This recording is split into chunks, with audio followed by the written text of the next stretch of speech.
Billionaire left the safe open to test his black maid. Her reaction left him speechless. He left the safe wide open. Diamonds, cash, gold. The maid walked in. The cameras were rolling, but she had no idea she was being watched.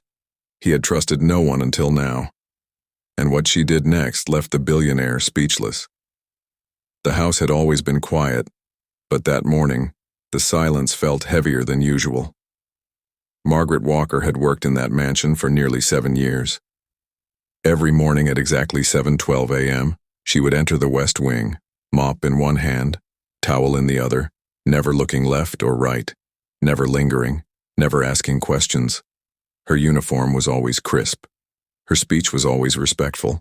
But on that morning, what she saw stopped her in her tracks. The safe was open, wide open. Inside it sat more wealth than most people would see in their entire lives. She didn't speak. She didn't flinch. She simply froze still, motionless, unsure if this was a mistake, a warning, or something far more calculated. She took one step forward, then paused again. What she didn't know was that 2 floors above her, a man sat in silence, staring at the surveillance monitor, watching her every move. His name was Thomas Ellison, and he had built his empire brick by brick, dollar by dollar, never trusting a soul along the way. His wife had left him. His children barely called. But his money? His money was always loyal. Until now, when he needed something more than wealth, he needed truth. And the only way he believed he could find it was through a test of honesty, of character, and of the quietest person in the house. Because when people believe no one is watching, that's when their truest self appears. Before we dive deeper, let us know in the comments where you're watching from. We'd love to hear from you. And don't forget to hit that subscribe button so you never miss any of our upcoming videos. Thomas Ellison wasn't just any billionaire. He was the kind of man who didn't speak unless he had to. The kind whose signature alone could send stocks soaring or crashing in a single afternoon. He owned tech firms, oil refineries, even a private security company. But the older he got, the fewer people he trusted. And after years of lawsuits, betrayal, and bitter family disputes, that list had been narrowed down to one name: Margaret Walker, a housemaid, paid hourly, invisible to most, but not to him. So why would a man like Thomas Ellison leave a safe filled with millions wide open, knowing Margaret would walk by? What did he expect her to do? And what exactly was he hoping to prove? More importantly, who really was Margaret Walker? She didn't come from money. Her resume was short. Her references were all word of mouth. She kept to herself, rarely spoke about her past, and never used a phone while working. What was she hiding? Or was she hiding at all? But the most pressing question, the one even Thomas himself couldn't stop replaying in his mind, was what he saw on the security footage. Because in the few seconds Margaret stood in front of that safe, she did something Thomas never anticipated. Something small, subtle, but powerful enough to call into question everything he thought he knew about her and about himself. And if you think this is just a story about temptation, money, or loyalty, think again. Because what lay hidden in that footage would shake the foundations of the Ellison estate, split a family, and lead to a courtroom drama that the media would call one of the most emotionally charged inheritance battles of the decade. Thomas Ellison didn't always live behind walls of silence and surveillance. In the 1980s, he was known as the Wolf of Westbrook, a private equity genius who turned failing companies into gold mines. Colleagues feared him. Investors worshipped him. Rivals studied him like a machine they could never replicate. He was sharp, relentless, and impossible to predict. But beneath that brilliance lived something darker, an obsession with control. Every contract was triple-checked, every business partner monitored. And when his first company's co-founder fled the country with $19 million, something inside Thomas shut down for good. Over the next decade, the betrayals stacked higher than his profits. A CFO who forged numbers, a brother who sold confidential files. Even his own son, Derek Ellison, attempted to sue him for early access to the family trust. After a bitter legal battle and a public statement disowning Derek, Thomas retreated into seclusion. The estate became his fortress. He rarely left. Visitors were vetted, meals were monitored, and no one was above suspicion. By the time he turned 72, he was still wealthy, still feared, but utterly alone. Except for one woman. Margaret Walker first arrived at the Ellison estate on a rainy Tuesday morning with a pressed blouse and a quiet voice. She had no resume printed, just a handwritten letter of recommendation from the widow of Thomas's former attorney. Her past wasn't grand, but it was honest. She'd once been a public school teacher in Georgia, married, content, but after her husband passed from pancreatic cancer and the mounting hospital bills swallowed everything they had, Margaret left the classroom behind and began working where she could. Hotels, nursing homes, eventually private homes like this one.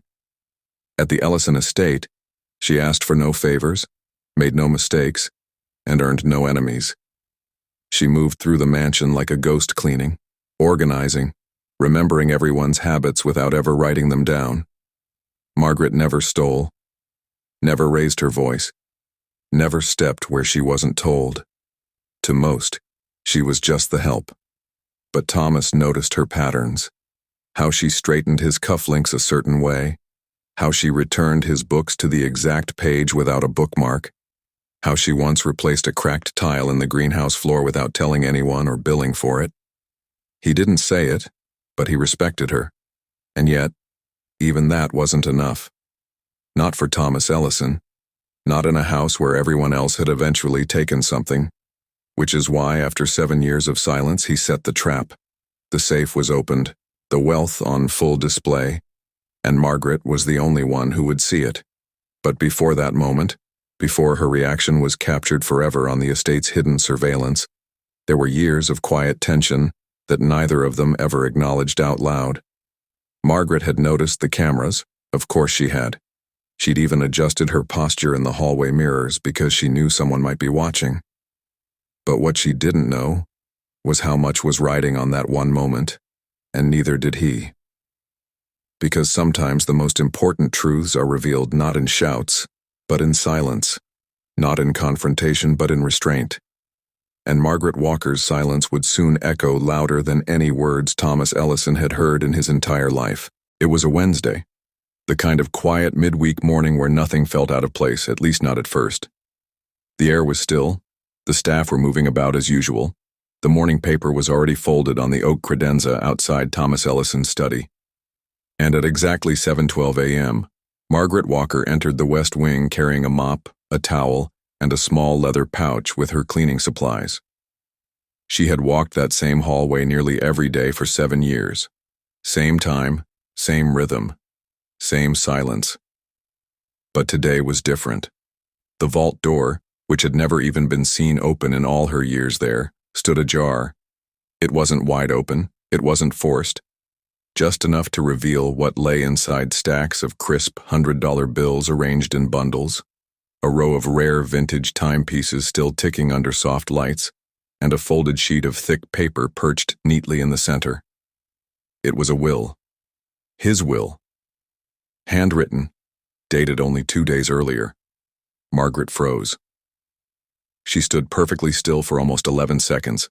The surveillance timestamp later showed. Her left hand tightened around the mop handle. Her breathing slowed. Her eyes scanned the contents but never widened. She didn't touch the safe. She didn't even step forward. Then she did something entirely unexpected. She looked over her shoulder twice, then walked slowly, deliberately, to the safe. But instead of reaching in, instead of even grazing the edge, she reached up to the corner of the steel door, grasped it gently with the towel still in her hand, and pushed it shut. Quietly, carefully. And then she walked away. No expression, no hesitation. Just turned and continued down the corridor as if she hadn't just stared temptation dead in the face and made a decision that most people, even the most disciplined, couldn't make in a lifetime. Upstairs in the security room, Thomas Ellison watched the entire thing in real time, alone, no advisors, no security chief, just him. The same man who had built billion-dollar companies from sheer instinct, now frozen in front of a grainy monitor watching a maid walk away from more money than she would likely earn in 10 lifetimes.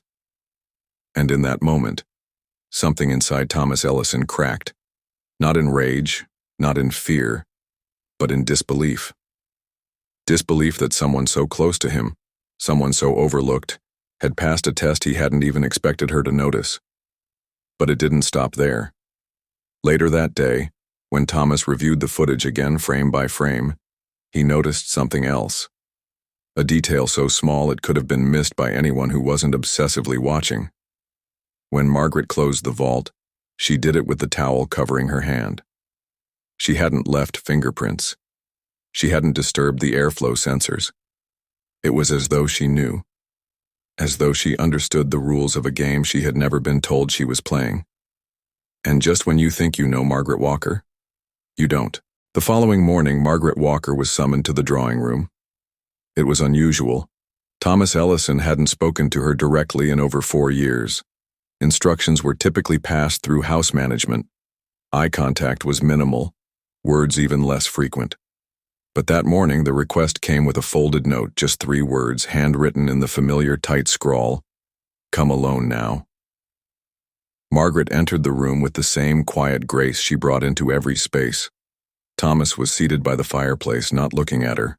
A cup of untouched coffee steamed faintly beside him.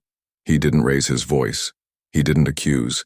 He simply asked, "Why didn't you take anything?" Margaret didn't blink. Her answer was just as steady. "Because I knew it wasn't meant for me." He stared at her for a long time before speaking again. "You knew it was a test?" She nodded once. "Yes. I didn't know why or what it meant. But I could feel it. The door, the will, it wasn't a mistake." And just like that, years of silence between them shattered, not in confrontation, but in understanding. What Thomas didn't know, what he couldn't have known, was how familiar Margaret had become with hard choices. Years earlier, after her husband Gerald died from cancer, she sold their wedding rings to cover his hospice bills. She had pawned heirlooms, cleaned houses from dawn to dusk, and still mailed every extra dollar to her niece in Baltimore who was raising 2 kids alone. She had lived through hunger, eviction threats, the shame of borrowing money from strangers just to keep her lights on. And yet, through it all, she never stole. Not once. Not even a bottle of cleaning spray from the back pantry. And in that drawing room, Thomas Ellison realized something he'd never admitted to himself. He had been testing the wrong people his entire life. But the story didn't end there. Later that same week, Thomas's estranged son, Derek Ellison, returned from Dubai. It had been nearly 5 years since they'd spoken. He arrived unannounced, wearing a tailored navy suit and holding a list of grievances long enough to fill a ledger. He demanded access to the safe, claimed he had a right to review the will. When told he'd been excluded from the estate entirely, Derek's tone shifted from concern to fury. Privately, Thomas initiated 2 investigations, one into Margaret Walker's history, and the other, quietly, into Derek's activities over the past 3 years. What came back was jarring. While Margaret's file was spotless, Derek's financial trail was littered with shell companies' unpaid debts and an offshore account registered in the Cayman Islands that had received a curious wire transfer just 1 day after his plane landed back in the States. But the most shocking revelation didn't come from bank records. It came from the estate's security team. Reviewing system logs, the head of security flagged an anomaly. A second access to the safe occurred 12 hours after Margaret had shut it. Same door, same room, different access code. And it wasn't hers.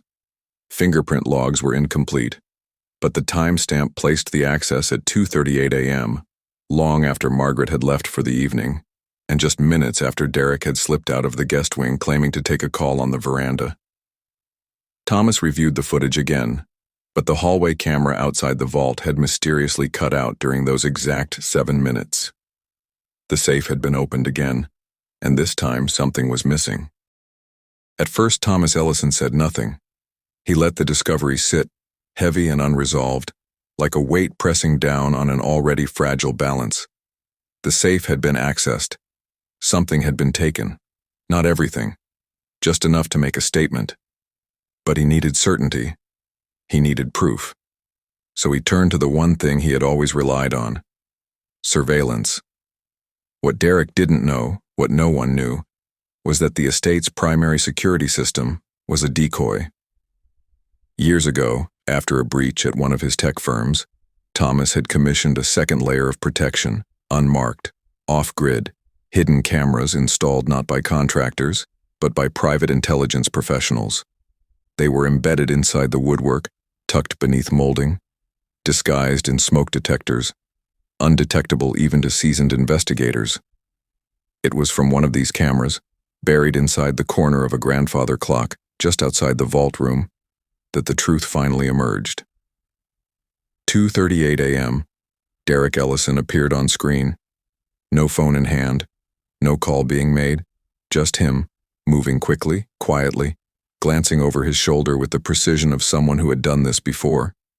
He reached into the inside pocket of his blazer and pulled out a small silver key, identical in cut and shape to the original vault key that Thomas had locked in his private drawer years ago, a duplicate, forged without permission. Derek opened the vault, removed a slim black box, closed the door, and disappeared into the shadows. When confronted, he denied everything. Claimed the footage was doctored, claimed the key was planted, claimed the box had never existed. But the damage was done. The betrayal wasn't just financial. It was final. Margaret Walker's fingerprints were reviewed as well, painstakingly. Not a single match, not on the vault handle, not on the watches, not on the safe's keypad. Nothing. She hadn't touched a single item. Every suspicion Thomas had harbored about her vanished beneath the weight of that truth. And that same afternoon, without ceremony or announcement, Thomas Ellison sat down at his desk and rewrote his will. The language was clean, precise, cold. Derek Ellison was removed entirely. All prior provisions were revoked.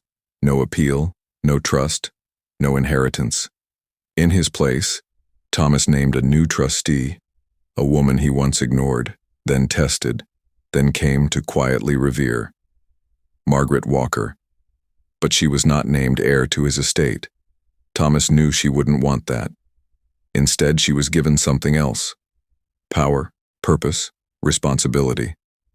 She was appointed the lifelong trustee of the Ellison Walker Foundation, a charitable organization created that very week, designed to fund education, housing, and mentorship programs for underprivileged children across the country. Its first major endowment came from the very account that once held Derek's inheritance. It wasn't a reward. It wasn't charity. It was trust finally placed where it belonged. And this time, it wasn't being tested. It was being honored. Derek Ellison was not the kind of man to accept loss without a fight. Less than 2 weeks after learning he had been removed from the will, he filed a legal motion in state court attempting to declare his father mentally unfit. In the petition, he claimed Thomas Ellison's cognitive state had deteriorated, alleging irrational behavior, paranoia, and undue influence, naming none other than Margaret Walker as the manipulator. The courtroom drama unfolded quickly and publicly. It was the kind of case that drew cameras to the courthouse steps and filled newspaper columns with speculation. Psychologists were brought in. Thomas's personal physician, a neurologist of nearly 12 years, took the stand and firmly refuted any claims of cognitive decline. Family friends, some of whom hadn't spoken to Thomas in years, were subpoenaed and questioned. They described a man who was cold but lucid, guarded but entirely in control of his faculties. Still, Derek's legal team pushed the narrative, suggesting that Margaret had positioned herself as a savior figure, manipulating an aging recluse into turning against his only son. Then, in the middle of the second week of proceedings, Margaret Walker produced something no one expected: a journal. It was handwritten, leather-bound, dated and initialed in Thomas Ellison's precise and familiar script. She hadn't intended to use it, hadn't even thought of it as a weapon, but after watching the accusations mount, she knew the truth had to speak for itself. The journal chronicled nearly 4 years of Thomas's personal reflections, private thoughts, observations, regrets. But near the final pages, the entries shifted focus.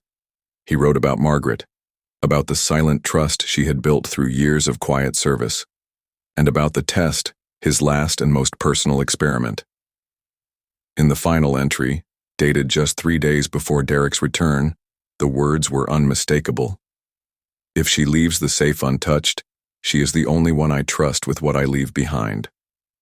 The courtroom fell into silence. The handwriting was authenticated. The pages were intact. The judge read the final line twice before speaking. In her ruling, she dismissed Derek Ellison's claim entirely. She upheld the will in full. The court found no evidence of manipulation, no signs of mental incompetence, and no justification for overturning a decision clearly and consciously made. Thomas Ellison remained in control of his estate, but not for long. Just 6 months later, on an unusually quiet afternoon in early fall, Thomas was found seated in the leather chair of his study, a book resting face down in his lap, and a cup of cold tea untouched on the table beside him. The official cause of death was heart failure. No drama, no pain, just a quiet ending to a complicated life. 3 days after the private funeral, Margaret Walker received a sealed envelope with her name written in the same firm handwriting she had come to know so well. Inside was a single-page letter. "You gave me back faith in people. This house, this foundation, is yours now." There were no conditions, no instructions, just trust left in the hands of the only person who had earned it without ever asking for it. Today, the Ellison estate no longer stands as a symbol of isolation and suspicion. The manicured lawns now welcome laughter. The grand halls echo with the sound of small footsteps, not silence. And Margaret Walker, once a maid who moved quietly through rooms no one noticed, is now the director of the Ellison Walker Foundation, overseeing a community home that provides shelter, education, and second chances to women and children in need. She doesn't speak of what happened often. She doesn't need to. The work speaks for itself. The house once ruled by surveillance is now filled with trust, generosity, and purpose. But one question still lingers, one that Thomas Ellison never answered publicly, and one that only you can decide for yourself. Would you have passed a test like that?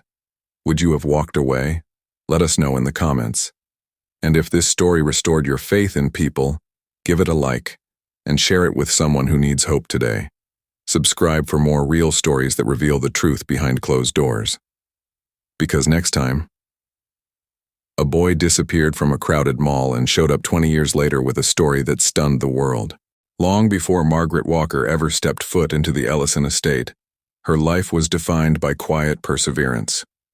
Born and raised in Savannah, Georgia, she was the eldest of 3 children, a natural caretaker from the beginning.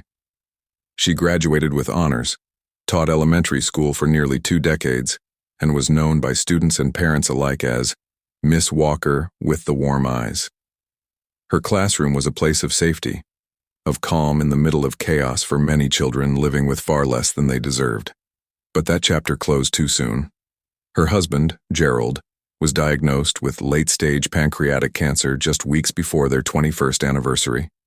The treatments were aggressive. The bills piled high. Their modest savings dissolved within months.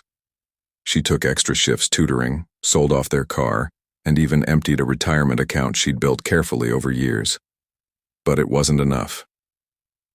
Gerald passed on a quiet Sunday morning holding her hand, whispering, "Promise me you'll keep going."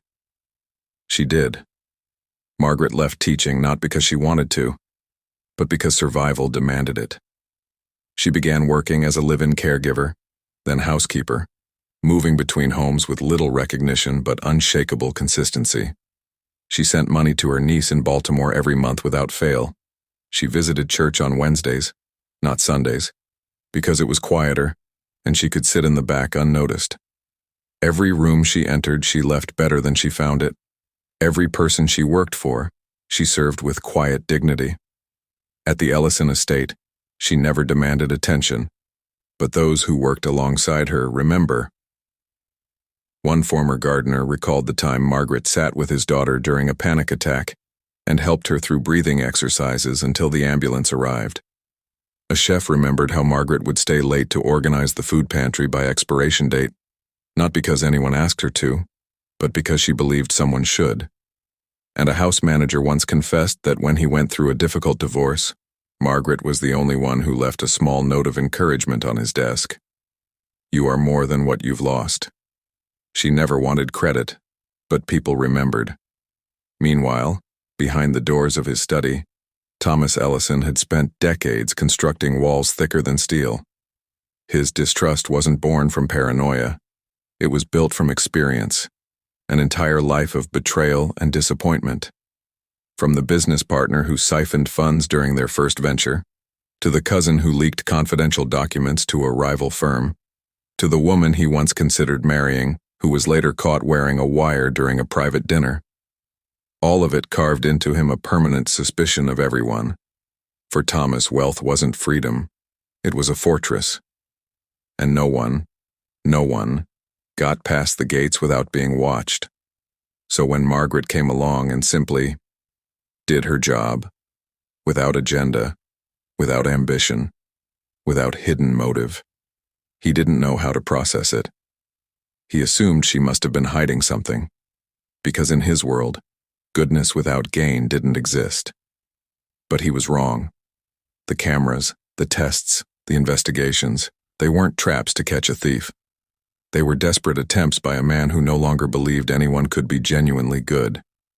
What he didn't expect was to find out he was wrong so late in life. What began as a quiet test inside a billionaire's mansion revealed something much larger, a question that still lingers. Why did Thomas Ellison trust Margaret Walker, a housemaid, over his own blood?